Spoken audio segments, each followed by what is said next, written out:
The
Lord be with you. And with your spirit. A reading from the Holy Gospel according to Matthew. Glory to you, O Lord. Jesus said to his disciples in praying, "Do not babble like the pagans, who think that they will be heard because of their many words. Do not be like them. Your Father knows what you need before you ask Him. This is how you are to pray, Our Father, who art in heaven, hallowed be thy name, thy kingdom come, thy will be done, on earth as it is in heaven. Give us this day our daily bread, and forgive us our trespasses, as we forgive those who trespass against us. And lead us not into temptation, but deliver us from evil. If you forgive men their transgressions, your heavenly Father will forgive you. But if you do not forgive them, neither will your Father forgive your transgressions." The Gospel of the Lord. Praise to you, Lord Jesus Christ. Please be seated. Good afternoon, everyone. Sa ating simbahan, lalong-lalo na nung mga unang taon ng ating simbahan, ay meron tayong tinatawag na motto. Ito ay sa salitang Latin na Lex Orandi, Lex Credendi, Lex Vivendi. Lex Orandi, Lex Credendi, Lex Vivendi. Sige nga, ulitin po natin. Lex Orandi, Lex Credendi, and Lex Vivendi. No, parang, Father, parang ang hirap yatang unawain yan. Huwag po kayong mag-alala, ginagawa po natin ito. No, nakasulat lang ito sa salitang Latin. Ano bang ibig sabihin nito?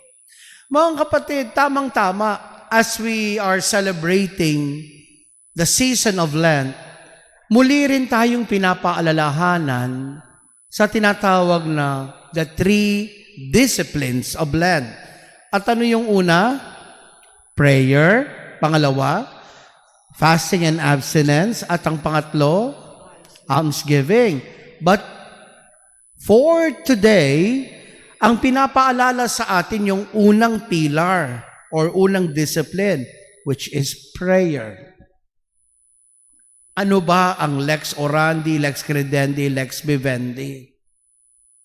Sabi nga, Lex Orandi. Lex, ibig sabihin sa salitang Latin, law or rule, no? Batas o panuntunan, law or rule. Orandi, which means orare, prayer. Prayer.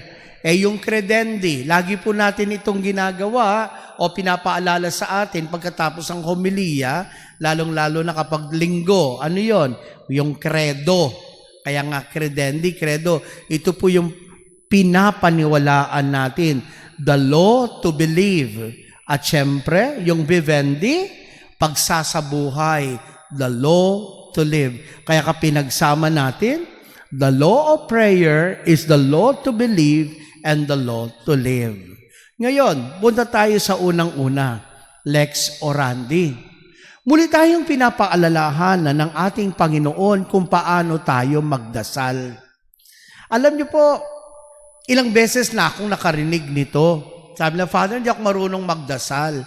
Ano pong ibig niyong sabihin na hindi marunong magdasal? Father, hindi ko po memorize yung Ama namin, yung Aba Ginoong Maria. Hindi nga ako marunong magrosaryo. Ganun ba? Pero marunong ka naman makipag-usap, di ba? Tulad nito, opo, Father. Kapag marunong kang makipag-usap, marunong kang dapat magdasal. Kasi ang pagdadasal ay pakikipag-usap. But this time, pakikipag-usap kanino? Hindi sa akin, kundi sa Diyos. Yan ang sinasabi sa atin ng pagdadasal. Yung Ama namin, Aba Ginoong Maria, yung Rosaryo at marami pa, ito lang po ay mga guides natin. Siyempre, kapag ito'y mga bata pa, mga elementary, kailangan mag-memorize. Pero sa pagsulong o pagdaloy ng panahon, hindi lang doon dapat memorization ang dasal. Dapat nararamdaman na. Kaya nga po sa totoo lang, sinasabihan ko po yung mga kaibigan nating katekista, please stop on saying, let's recite the Our Father. Dahil hindi tayo nagre-recite. We pray the Our Father. No?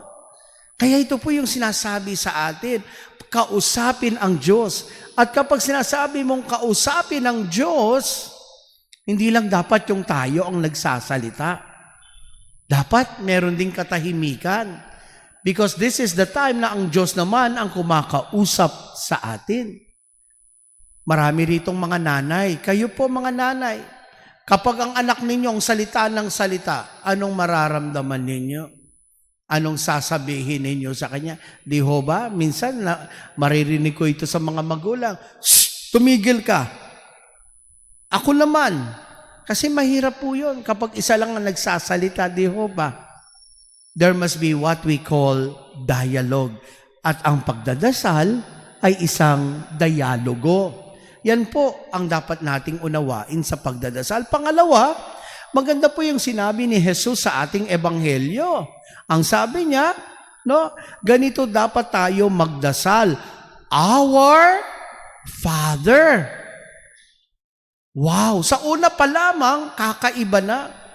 Kasi nung panahon na iyon, hindi pwedeng sabihin ng isang Hudyo na ang Diyos ay tatay, daddy, tatang. It's a no-no for them. Yung ang banggitin mo lang ang pangalang Yahweh nung panahong iyon, ang turo ng mga Hudyo noon ay tatamaan ka ng kidlat. Para sa kanila kasi ang Diyos malayo. But this time, sinasabihan tayo ng Panginoon, may relasyon tayo sa Diyos. And we have to treat God as Father, tatay. No? Ito yung sinasabi sa atin ng Panginoon. May relasyon. May relasyon. Kapag nagdadasal, dapat damhin natin yung relasyon na iyon. Yan yung lex orandi. Yung lex credendi. Credendi, credo, ibig sabihin paniniwala. At sana sa bawat salitang ating sinasabi kapag tayo nagdadasal, pinapaniwalaan natin. Sabi nga natin, Our Father who art in heaven, hallowed be thy name. Thy kingdom come. Thy will be done. Mas maganda yata kapag Tagalog. Sige nga, sa Tagalog, paano yon? Ama namin, sumasalangit ka, sambahin ang ngalan mo. Mapa sa amin, ang kaharian mo, ang kalooban mo, dito sa lupa, para nang sa langit. Ang tanong, totoo kaya ito? Na ang kalooban ng Diyos ang nangyayari? O baka ang kalooban natin ang nangyayari? Di ba? Kaya nga ito'y sinasabi sa atin sa Lex Credendi. Totoo nga ba nating pinapaniwalaan ang bawat salitang namumutawi sa ating pagdadasal? Na ang kalooban ng Diyos ang nangyayari at hindi ang ating kalooban? Meron pa kapag nagsisimula ang misa. Ano yung panimula ng misa? Pagkatapos ng tanda ng krus, di ho ba yung pagsisisi? Panginoon, kaawaan mo kami. Tunay nga ba talaga tayong humihingi ng kapatawaran? Meron pa nga isa, di ba, yung long form, yung I confess to Almighty God and to you, my brothers and sisters. Totoo bang inaamin natin ang pagkakamali natin sa ating kapwa din? Minsan kasi sa taas ng tingin natin sa ating sarili, ayaw nating aminin. No? So ito yung hamon sa atin. We now go to the third. Lex vivendi, pagsasabuhay. Itong panalangin itinuro sa atin ng Panginoon, bandang huli, anong sabi dito? And forgive us our trespasses as we forgive those who trespass against us. Patawarin niyo po kami sa aming pagkakasala tulad ng pagpapatawad namin sa nagkakasala sa amin. Take note of that. Panginoon, patawarin niyo po kasi nagpapatawad ako eh. Sabi dun sa dasal di Jehova, take note, araw-araw natin itong dinadasal. Tunay nga ba tayong nagpapatawad? Baka hindi. Kaya nga si Jesus sa bandang una ng Ebanghelyo, sabi niya dito, in praying, do not babble like the pagans. Baka ngawa lang tayo ng ngawa. Pero hindi natin siniseryoso. Kung kaya't ito ang hamon sa atin ng Panginoon ngayon. Lex orandi, lex credendi, lex vivendi. Ngayong unang linggo ng Kwaresma, muli tayong pinapaalalahanan sa unang pilar, the first discipline of Lent, to pray. Maganda po na nagdadasal tayo bilang isang pamayanan, bilang simbahan. Pero anong klaseng dasal? Baka nag-iingay lang tayo.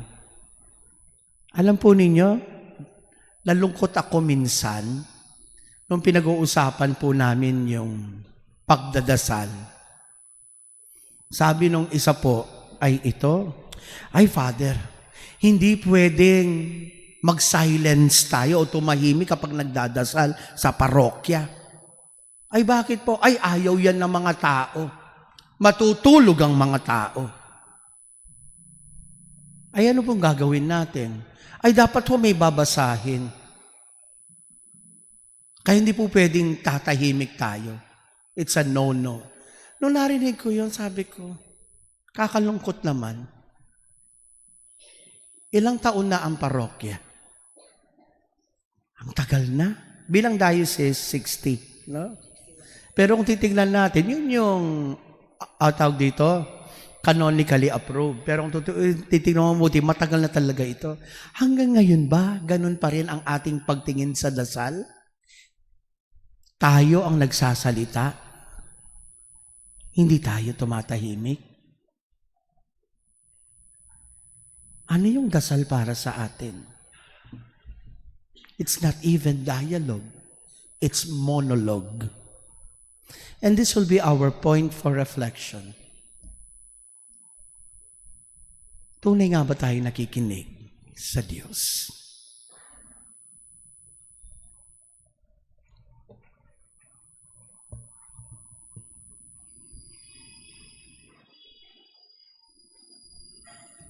Please all stand. For every prayer, let our response be, Lord, hear our prayer. Lord, hear our prayer.